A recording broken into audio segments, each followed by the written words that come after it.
Baik, bismillahirrahmanirrahim. Assalamualaikum warahmatullahi wabarakatuh. Terima kasih atas kesempatannya.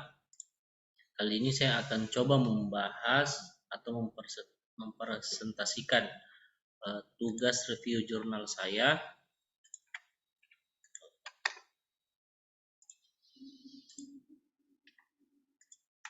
dari beberapa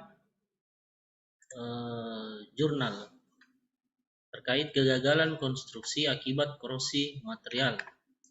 Dari 20 jurnal yang saya ambil, yang pertama judul jurnalnya adalah studi kegagalan akibat korosi pada kasus korosi pada pipa economizer. Penulis Asep Wegiman dan Gugun Gundara tahun 2017. Masalah kerusakan yang sering terjadi pada pipa economizer pada bagian luar maupun bagian yang sering terkena sisi api. Jenis kerusakan seperti korosi, erosi, the point corrosion. Metode penelitian yang digunakan adalah pertama pengumpulan data, yaitu observasi langsung pada pengambilan material pipa dan data dari laporan operasional pemakaian pipa tersebut. Dua, data sekunder, pengambilan diperoleh dari penelusuran terhadap berbagai literatur yang sesuai dengan materi terkait.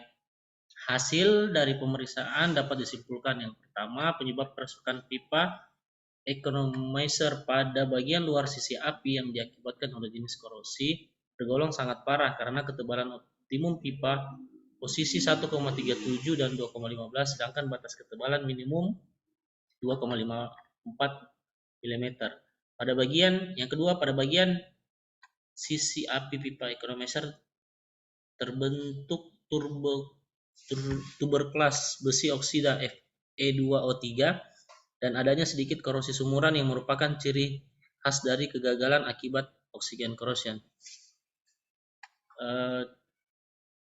Hasil ketiga, kedalaman sumuran yang maksimal kedalaman sumuran maksimal 0,05115 mm.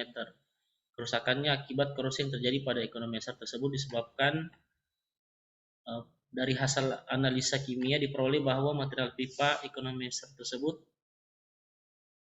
material standar baja karbon rendah, tetapi karbonnya 0,19% lebih rendah dari standar ASTM A210 grade C. Ditinjau dari hasil pengujian kekerasan menunjukkan bahwa material pipa economizer tersebut nilai kekerasan rata-rata adalah 152 HP. Saran dari hasil penelitian ini perlu melapisi dengan las penyemprotan dan pelindungan non metal telah menunjukkan tingkat keberhasilan. Sistem las otomatis digunakan untuk perbaikan pipa dan penggantian EPRI. 3. Pengamatan secara kontinu sehingga memungkinkan maintenance dalam kontrol laju korosi. Yang kedua, jurnal kedua berjudul pengaruh korosi terhadap kegagalan logam pada struktur jembatan.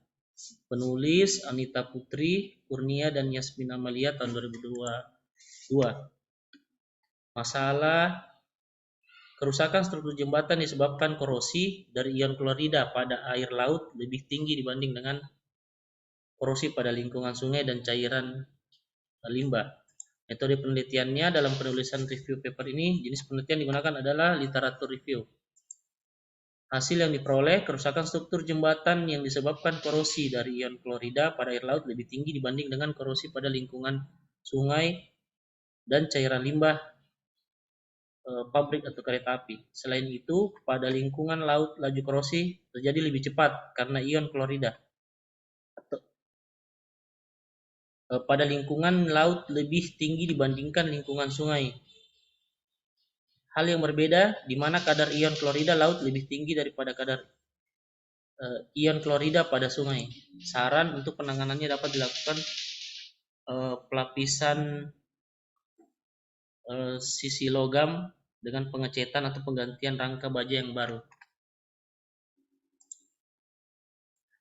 Jurnal ketiga, kajian kerusakan pada konstruksi bangunan, basement cooling water pump atau pintu pembangkitan. Penulis Armansyah tahun 2019.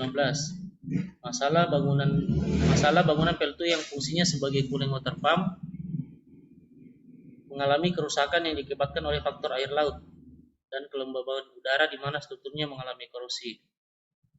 Penelitian ini menggunakan metode hammer test dan alat pemotong core sampling untuk mengetahui mutu beton dan bangunan basement tersebut. Kemudian sampling tersebut dibawa ke laboratorium untuk diuji tekan. Hasilnya menunjukkan bahwa ketebalan pada selimut beton 30 mm akan memiliki kecepatan korosi 0,3 mm dengan rasio air semen 0,4 sampai 0,52 mm dengan rasio air semen 0,4 mm. Sedangkan ketebalan selimut beton yang 60 mm dengan kecepatan korosi mencapai 0,196 mm dengan rasio air semen 0,4 sampai 0,264. Pada bangunan basement CWP PLTU dipengaruhi adanya faktor karbonasi mengakibatkan kerusakan pada tulangan dengan kedalaman sekitar 10 mm. Saran pencegahannya harus dilakukan saat perencanaan pembentukan struktur beton